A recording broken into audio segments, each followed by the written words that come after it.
Breaking news sa naging laban ni na Artur Beterbiev versus Dmitry Bivol. So bago ang laban may kartada si Artur Beterbiev na 20 wins with 20 knockout at walang talo. Samantalang si Dmitry Bivol naman ay may kartada na 23 wins with 12 knockout at walang talo. So pagdating sa mismong laban sa mga unang round, makikita na slow starter si Beterbiev. Naghahanap ng tamang tiyempo kung paano tatapusin si Bivol. Habang si Bivol naman ay nagbibitaw na agad ng iba't ibang kombinasyon kay Beterbiev. Pero kapag sumasabay si Beterbiev, nayayanig si Bivol. Sa mga unang rounds, nahihirapan si Beterbiev na habulin si Bivol. Dahil sa bilis ng galaw ni Bivol, iniikutan lang niya si Beterbiev kahit na mas maraming suntok si Bivol sa kanya.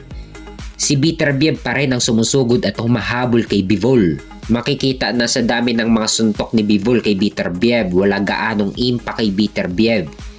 Ito yung style ni Bivol na kahit walang impact ang suntok, nakakabawi naman siya sa puntos. Medyo mahirap sa part ni Beterbiev na pilit niyang hinahabol si Bivol. Kung matatandaan, na-postpone ang unang laban nila dahil sa knee injury ni Artur Beterbiev. Kung mapapansin dito sa laban nila, medyo hirap si Beterbiev na habulin si Bivol. Pero kahit sa mga simple jabs ni Beterbiev, talagang nayayanig at napapaatras niya agad si Dmitry Bivol. Nakakalamang lang sa kanya si Bivol sa puntos nung una dahil sa masipag bumitaw ng mga kombinasyon si Dmitry Bivol. Mabilis pa ang footwork ni Bivol at kada sumusuntok si Bivol, ginagamitan niya ng footwork si Beterbiev. Pero kahit si Bivol ang mas maraming binibitawang suntok kay Beterbiev, si Beterbiev pa rin ang pressure fighter sa kanila. Hindi gaanong sumasabay si Bivol kay Beterbiev kapag si Beterbiev naman ang sumusugod at nagpapakawala ng mga suntok dahil alam ni Bivol na pwede siyang madali ni Beterbiev kapag nakipagsabayan siya kay Beterbiev. Mapapansin sa mga unang rounds na maganda ang mga bitaw ng mga kombinasyon ni Bivol. Maganda rin ang mga counter ni Bivol kay Beterbiev. Sa kalagitnaan na rounds naman, dito bumawi si Beterbiev. Siya naman ang nagpapaulan ng mga suntok kay Bivol sa lubid. Pero ang nakakabilib kay Bivol, hindi siya bumabagsak sa mga suntok ni Beterbiev. Talagang matigas din talaga si Bivol. Makikita sa style ni Bivol na ina-outbox niya si Beterbiev.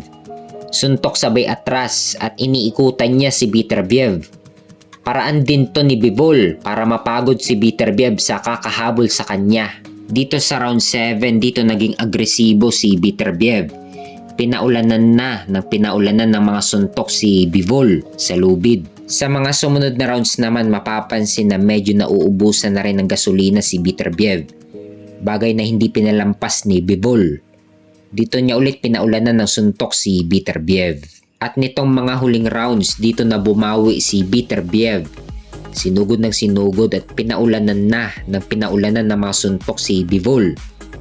Dito madali nang nako-corner ni Beterbiev si Bivol. Ngayon lang pinunterian ni Beterbiev ang katawan ni Bivol sa mga huling rounds.